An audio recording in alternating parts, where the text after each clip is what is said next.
कृष्णाय वासुदेवाय हरये परमात्मने प्रणतक्लेशनाशाय गोविन्दाय नमो नमः।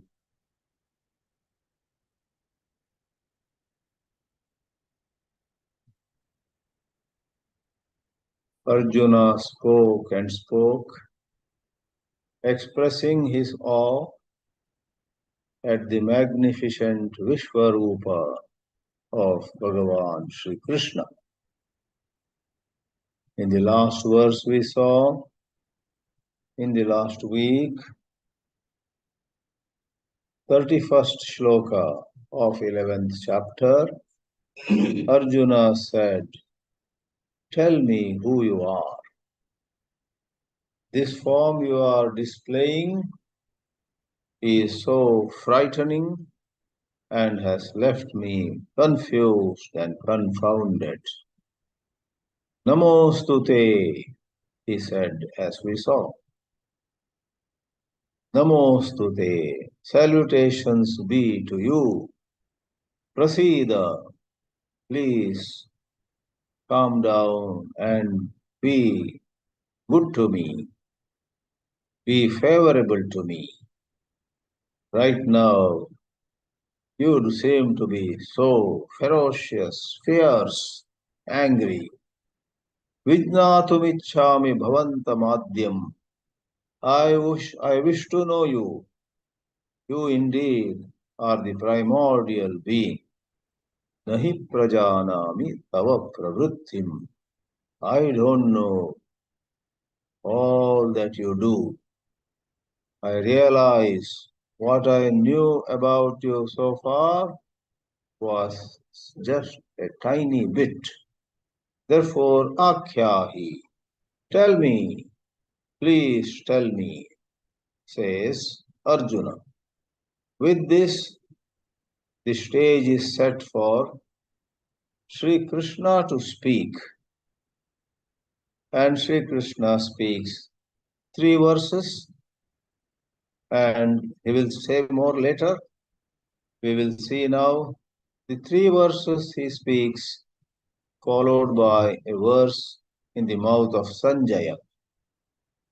Bhagavan Sri Krishna, for now, acknowledges that his powers, his glory, by far exceeds anybody's imagination. 32 goes, Shri Bhagavan Uvacha Kalosmi Lokakshayakrit Pravruddho Lokan Samahartumiha Pravruttaha Rite Pitvana Bhavishyanti Sarve Yevastita Pratyanikeshu Yodha. I am Kala. Kala here can be taken as time in a general sense, for everything rises in time and disappears in time, ends in time. However, more specifically, keeping in view the fierce form of Vishwarupa, the meaning that we give here is, I am death. Kala can mean death. Kala is a name of Lord Yama, who brings death to people. And Shiva is described Kala Kala. Shiva puts Yama himself in trouble. He checks Yama. Kala, therefore, can be death, can be time, and probably there are many meanings. In Pune, a certain college, almost like a university, had taken up the project, an encyclopedic dictionary of Sanskrit.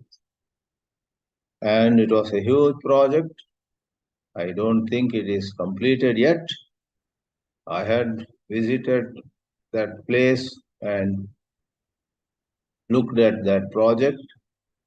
They presented me big volume which covered just a words starting with a. And why is it called Encyclopedic Dictionary of Sanskrit? Suppose there are some hundreds of words in the Sanskrit language starting with a. For each word, they would give meanings very elaborately. For example, a has a word like Agni.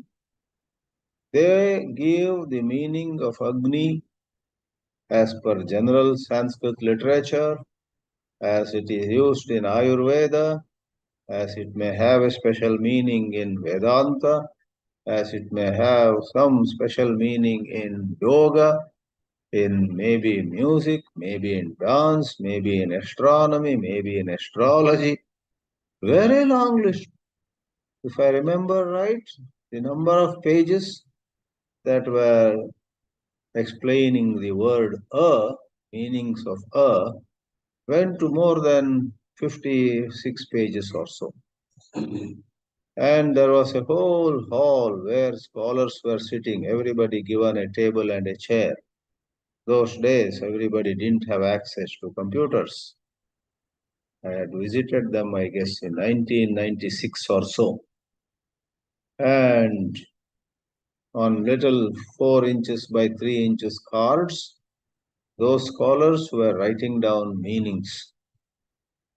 One of the scholars was writing the meaning of Agni, let us say, though by the time I went, Agni had been completed, but to illustrate, that scholar's job is to give the meanings of Agni in just Yoga Shastra.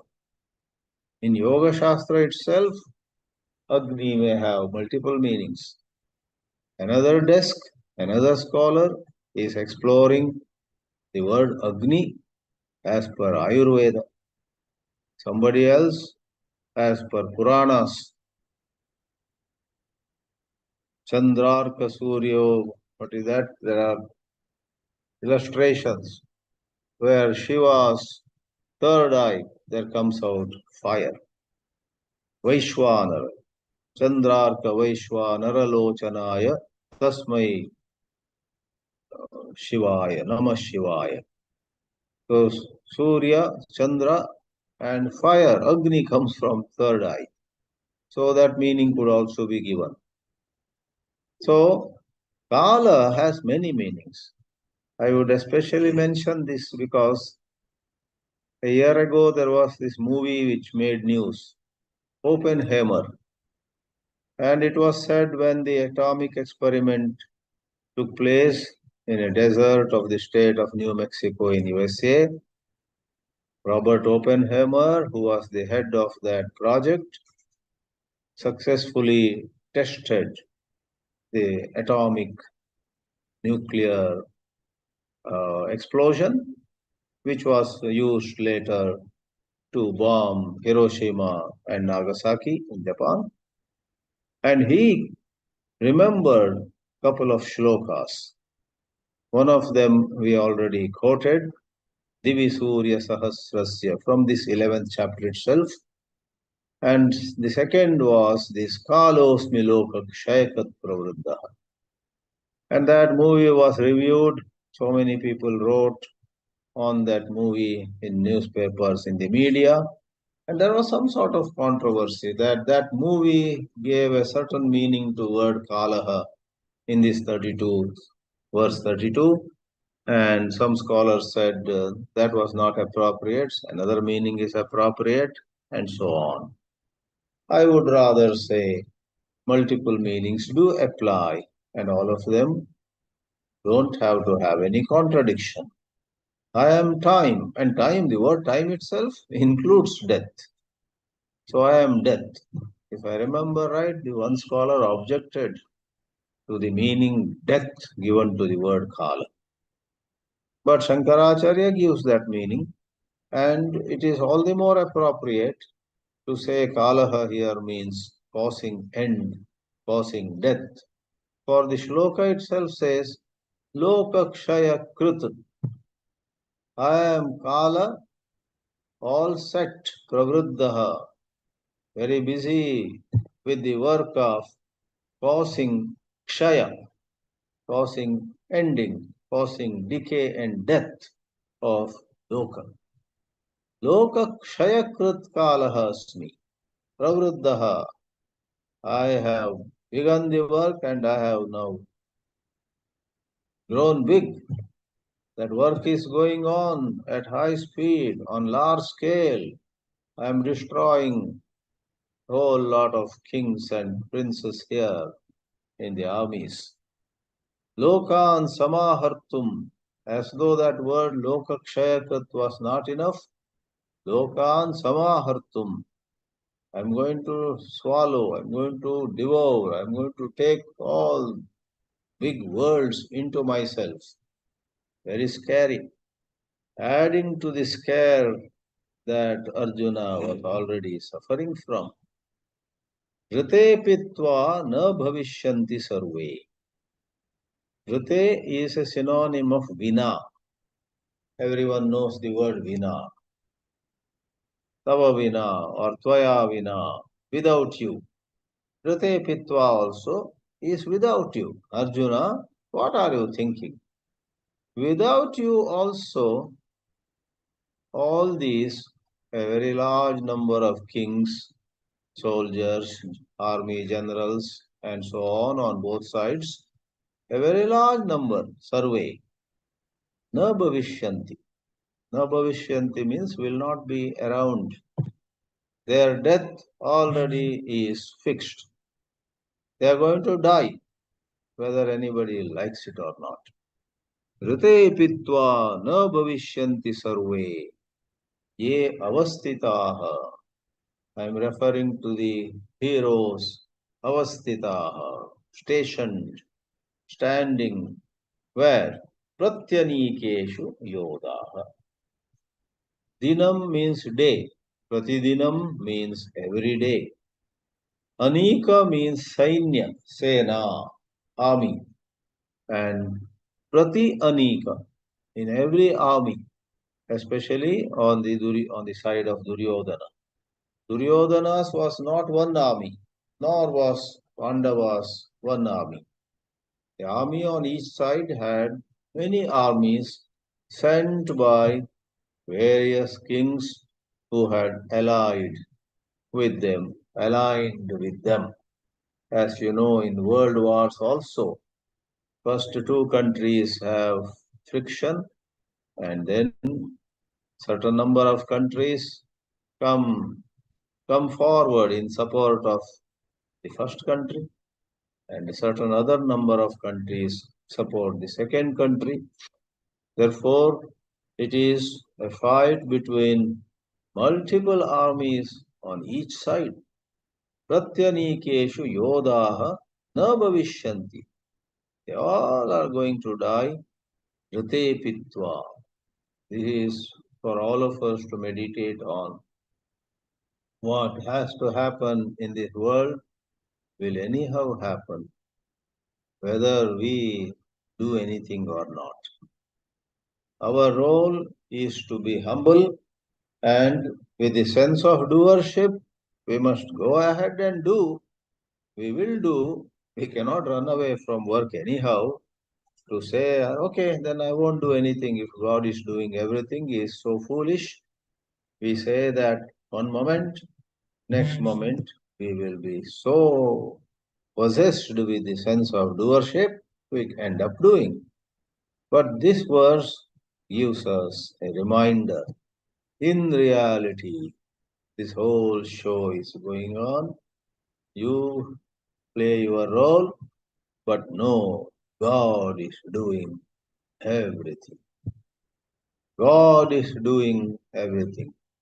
Sometimes some terrible episodes of the history make us very sad. Why did such injustice take place? Why were such people put to so much of suffering by some ill-meaning people. All kinds of cruelty, violence, exploitation, all kinds of oppression have been seen in practically all the countries, everywhere. And you wonder, why this, why this, why this? Today, everybody envies the prosperity of America, though it is said, of course, that it's a little bit on the decline, but all the same, it continues to be a very strong and prosperous country. But when you think of what happened to the Native Americans, they were shot dead without any reason. They were captured. They were persecuted. When the whites came from England, the story of the locals, call them Aborigines, call them Native Americans, and initially they were mistakenly called Indians. They were not Indians, but India already was fancied by the Europeans, and when they came to Americas, they thought they had come to India. So that word continues now in a lot of literature. And then later on, imagine the plight of blacks from Africas. They were brought in huge numbers on ships, and I too don't know all the details, but whatever little I know makes me feel so sad. They were brought, and even on the ship, they were humiliated, they were beaten, they were perhaps not given enough food also. And after bringing them by force to the American continent, they were made slaves, and it's a very tragic story. So, now coming back to the philosophy of Sanatana Dharma, was that also by the will of God?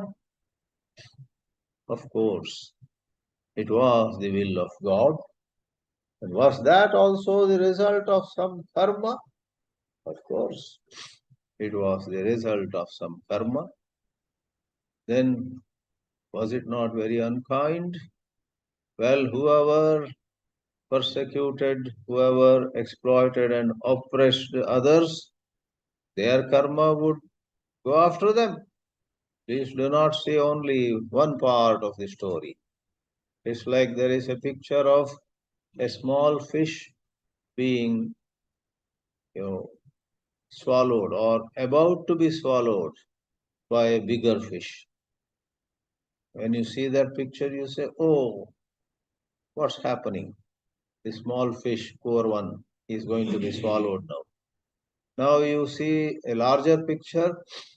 Before even the second fish swallows the first smaller one, another even bigger fish swallows the second one. And it goes on.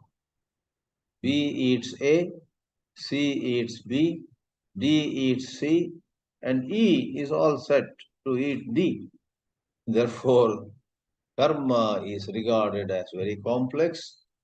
We are advised to do our best, never go away from your duty, never shirk your responsibilities, never get lazy. Sri Krishna says in the second chapter itself, Mate sangostu akarmani. Do not get attached to inaction. Stay active. But please know that divine will operates on an unbelievably larger scale, and do not have a negative opinion from a narrow point of view. Therefore, with all sympathy, if you can do something about some oppression, do it. You will earn punya. You can liberate. Now, a lot of children of Indians, that is, Indians who have migrated to United States and settled there are working hard for the liberation of things like black women. Lot of children of NRIs are working hard to help out maybe people of Gaza Strip for in America, as I could see this time during my tour, otherwise also from the media. In America, there is a lot of anti-Semitic sentiment. Jewish people who were themselves persecuted a lot are looked at as very cruel, and further they are looked at as mainly persecuting the Arabs in the Gaza Strip in the Palestine. Story has this side and that side, two versions. Therefore, you do not know which is right. Which is right, who has done more wrong, who is fair, we do not know. But we must be true to our conscience. Be true to your conscience. Be true to yourself. If you strongly feel you must stand by the Arabs, do that. If you strongly feel you must stand by the Jewish people, who with great difficulty acquired little land, purchased more, and built a prosperous Israel, and they are being harassed and attacked and being subjected to acts of terrorism and so on, all these some 70 years. You must read the book by Dominic Lapierre and Larry Collins, Oh Jerusalem. So the early years of the formation of Israel are described in that book in very good detail. Many of you have surely heard of that pair of French authors who wrote so well in English. I, during my college days, read the whole book, not Jerusalem. I read just a few pages of Oh Jerusalem, it went above my head. But I read the whole book, Freedom at Midnight. And the two French authors, Lapierre and Collins, I guess. So they wrote so well. I was very influenced. And in that book, while we got to know lots of interesting things, narrated so well, they made almost a god of M.K. Gandhi, which stayed with me for decades. But sorry to say, today I don't disrespect him, but I do not have that kind of reverence for him which I had at one time. So today, so many, the unknown sides of personalities are coming out in the open. We don't know. Therefore, I would rather quote J. Krishnamurti, who plainly says, human intelligence is limited. Intelligence, he would put it this way, intelligence in thought. We think, right? Where does thought come from? To quote him once more, thought comes from memory. Thought is the response of memory. Depending on what I saw, what I heard, what I read, a certain thought arises. There's another person, she had read something else, she was exposed to certain other things, and the memories of what she had seen in life or read or heard express in another way. Both are limited. All of us are unfortunately caught in limitations of thought.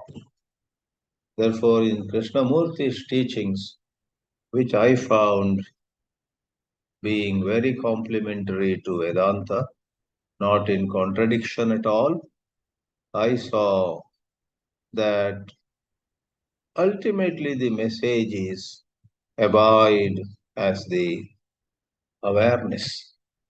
Abide as the witnessing consciousness. He doesn't use those words, but it boils down to that. Do not trust thought so much. Do not trust the conclusions of your mind so much. At a given moment, yes, do what you think is right. But in a corner of your mind, please know that maybe next day your opinion will change. Today, some children of NRIs might vehemently work for the cause of Arabs in Gaza Strip. Who knows? They get to know some other pieces of information.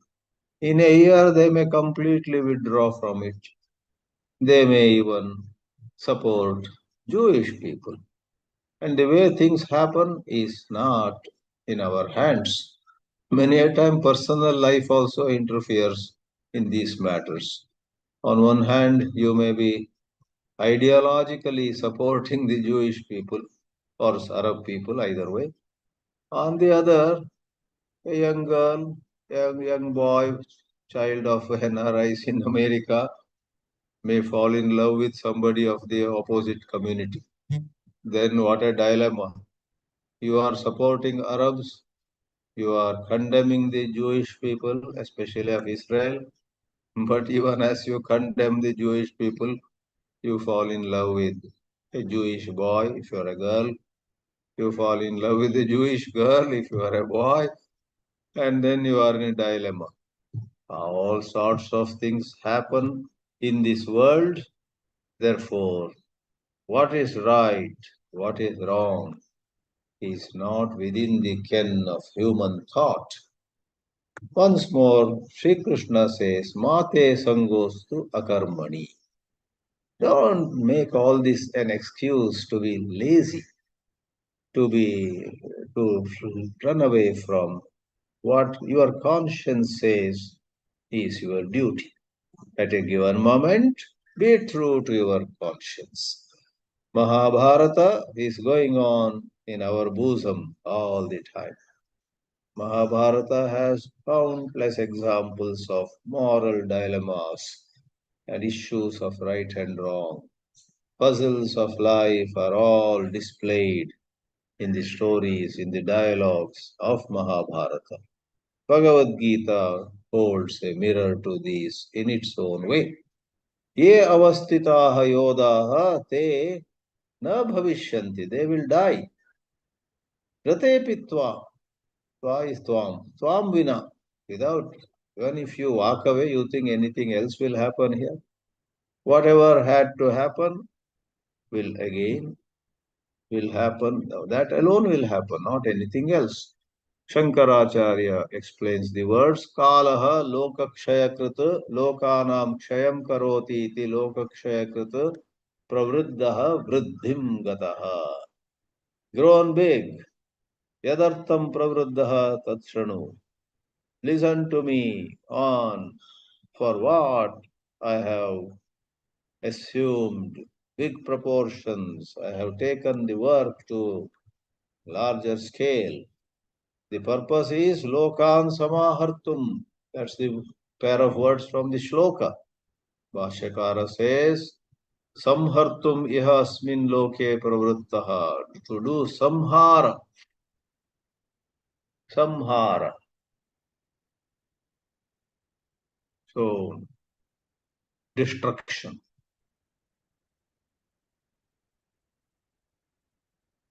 Samhara is destruction. Ritepi vinapitva tvam na bhavishyanti. Bhishma Drona Karna Prabhritayaha. Bhashyakara mentions these three names especially. Prabhriti means etc. Bhishma, Drona, Karna, etc.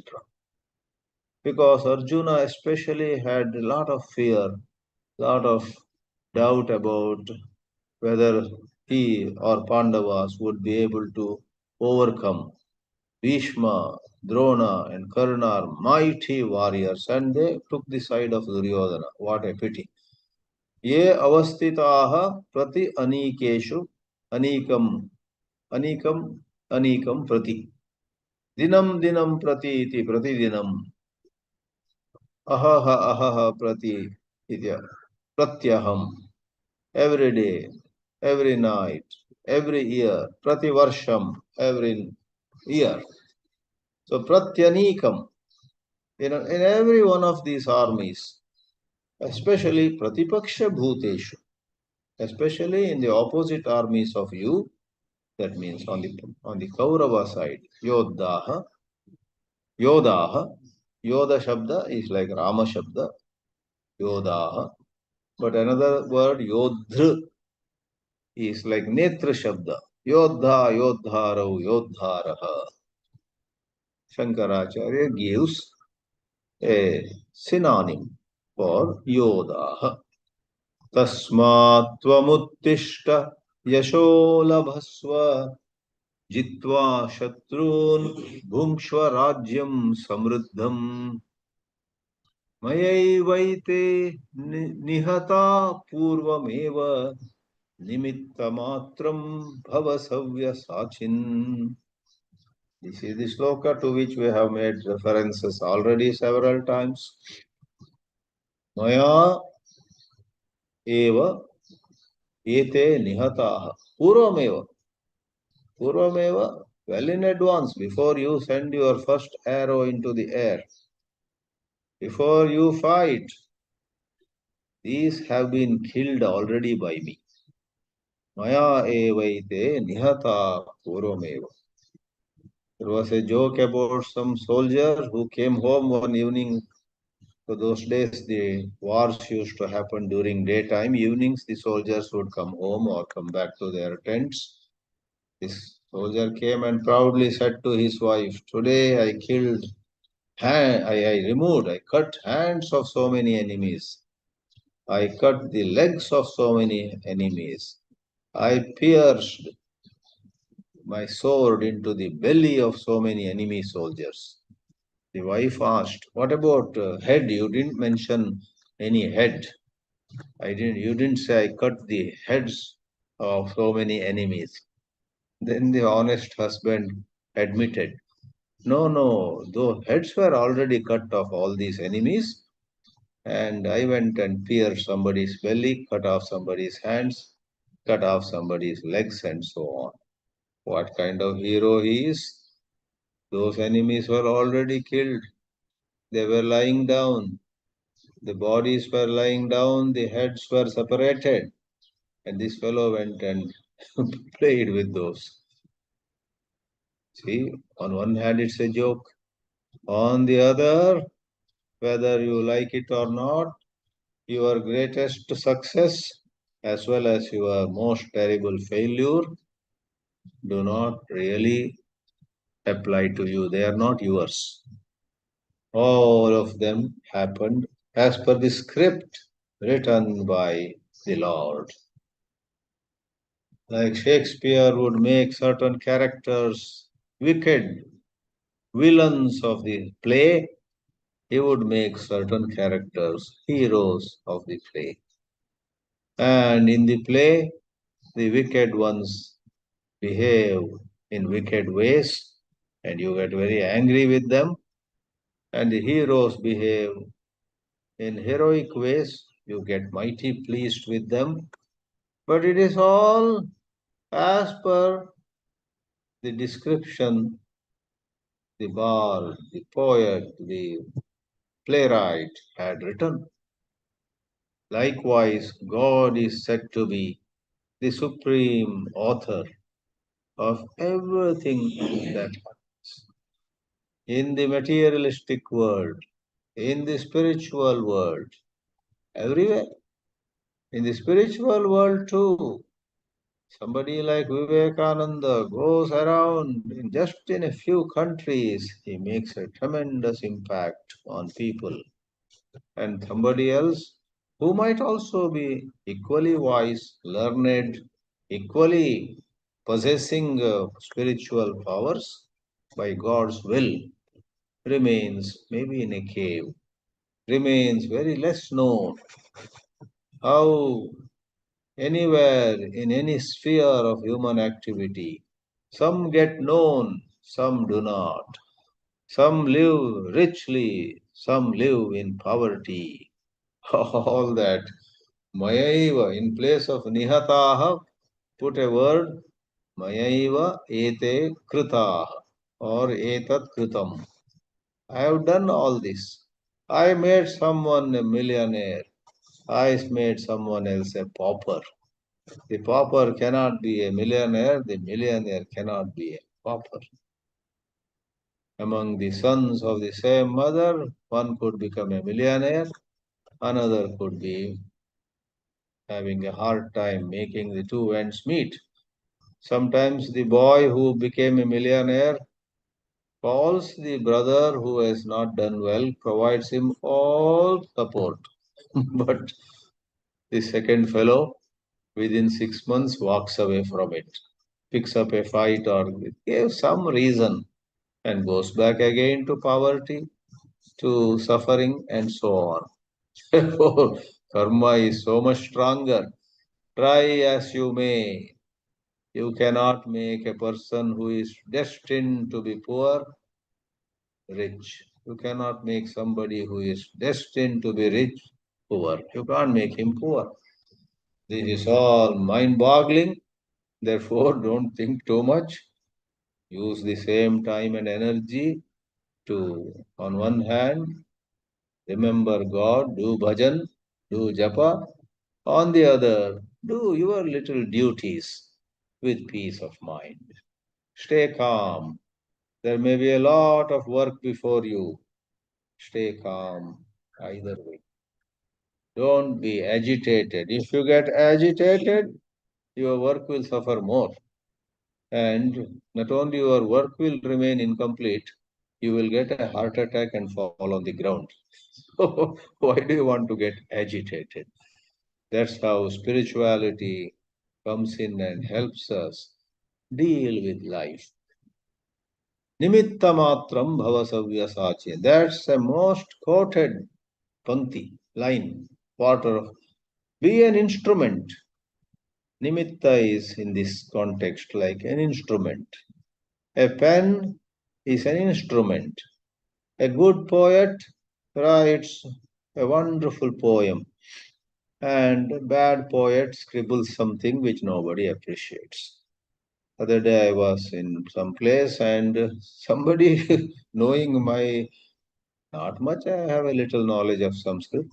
His knowledge also was somewhat on my level only, but he knew that okay, I can share some poetry. And he came, I don't remember the whole shloka, but he gave an example. Uh, Bhojaraja, as you know, was always encouraging great poets.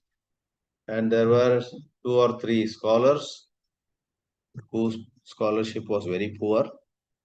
And they thought we will write a four-liner and go to Bhojaraja and tell him that we have written this poem and please bless us in some way. So they tried, they sat down and their poetry or their, I think I got it in a message that same man sent to me. I'll quote the whole shloka. It's very interesting. Their knowledge of Sanskrit was so poor. One fellow wrote just one line and said, that's all I can do. Bhojanam dehi Rajendra. He wrote what poetry? Bhojanam dehi Rajendra. Give us bhojana. Give us food. The second fellow also was not all that good. Grita supa samanvitam. Second line. That's all. The third one just blinked. I don't know what to write. But we must go now. Exactly that time when they were repeating these two silly lines, Bhojanam Dehi Rajendra, Grita Supa Samanvitam. Uh, Grita is ghee, Supa is perhaps some dal or some meaning. So give us food, give us a meal which has ghee and good dal or something. And two more lines they have to write. They were blinking. By then Kalidasa was passing by their house. he heard them repeating these two lines. Bhojanam dehi Rajendra Ghrita Supa Samanvitam. Metrically, okay, Anushtup. But Anushtup is very easy. That doesn't deserve much recognition. And he just, from the window itself, said to them, add two lines, I'll supply. Mahishancha Sharat Chandra Chandrika Dhavalam Dadhi. Mahishancha Sharat Chandra Chandrika Dhavalam Dadhi. I had to read three times to understand what it is. That is, Mahisham means from good buffaloes, you draw milk and then, make it curd, make it curd. It's about curd. But Kalidasa's poetic skills made that simple stuff called yogurt or curd get expressed in such a beautiful way. He says it should be so beautifully white, the curd, or as in US you call it yogurt, has to be so bright white, like Sharat Chandra Chandrika Dhavalam. So white, Dhavala means white, white like the moonlight of the moon during autumn. So the second half of the shloka is terrific, with lot of imagination, lot of illustration. Upama Kalidasasya, we have a shloka, right? So he gave an upama. Now these boys, these men were ready. Aha, let's go. They went to Bhojaraja and he said, what is it? We want to recite a shloka before you and ask for some help. They expected that this Mahishancha Sharat Chandra Chandrika Davalam Dadi. Once he listens to it, he will give us a necklace of pearls or something. But Bhojaraja heard Bhojanam Dehi Rajendra Ghrita Supa Samanvitam Mahishancha Sharat Chandra Chandrika Dhavalam Dadi. In an instant, he knew that the first half is written by these two or these three people. The last half, second half is by Kalidasa. No one else can write like this. So he smiled and said, I am glad you put together a shloka, but I can clearly see that the first half where you said, give me a meal with nice dal and ghee, that alone is written by you. Therefore, I order my servants, and in front of them he said, give them a hearty meal and send them home. That's all they got. That's all they got. Because what they wrote only talked about a hearty meal. There was no poetic imagination. Bhojaraja was hard. He put his foot down. He did not allow them to take them on a ride. Nimittam bhavas. I said this because some people are meant to be poets. I tell you, it's so strange, God's ways. God makes some spiritualists speak so well, but they don't do sadhana. Then there are some others who do a lot of japa, tapa, upavasa and so on. But give them the microphone, they will send audiences to sleep. God's will. Nimittamatram bhavasavya sachin. God makes rivers to flow, as the Eknath Ishwaran titled one of his books. So this shloka is terrific in its significance. Yasmadevam tasmatvam uttishta, says Bhashyakara. This is very motivational too. If properly elaborated, this shloka can be a motivation shloka for any age group. If any of you is a speaker, any high school, any college, elaborate on this shloka. The first line emphasizes what is in your hands. Uttishta, Yasholabhasva. Get up, do your part, and attain fame, name. Jitva Shatrun, kill or conquer your enemies. Bhungshva, enjoy. Bhungshva, bhuj means to enjoy. Bhojan also comes from their root. So Shankaracharya says, Bhishma Drona Prabhrutayaha Atirataha Ajeyaha. They are otherwise invincible. No one can conquer them. Devairapi. Even gods cannot defeat Bhishma, Drona, and others, some others also, maybe Karna. But now you conquer them because I have blessed you. But you will get the name. Arjunena jitaha iti yashaha labasva. People will say for a long time to come, Arjuna defeated Drona, Bhishma, Karna, and others who were otherwise not to be defeated even by gods. Kevalam punyaihi tat prapyate. This kind of fame comes to anyone thanks to a lot of religious merit that they would have gained and thanks to God's blessings. Jitva Shatrun Duryodhana Prabhutin Bhumshva. Conquering your enemies like Duryodhana, enjoy Samruddham Rajyam, Asapatnam. Somewhere else the word comes in Gita too, but here is Asapatnam added by Bhashyakara without enemies. Sapatna means enemy. Akantakam, with no obstacles. Kantaka literally means thorn.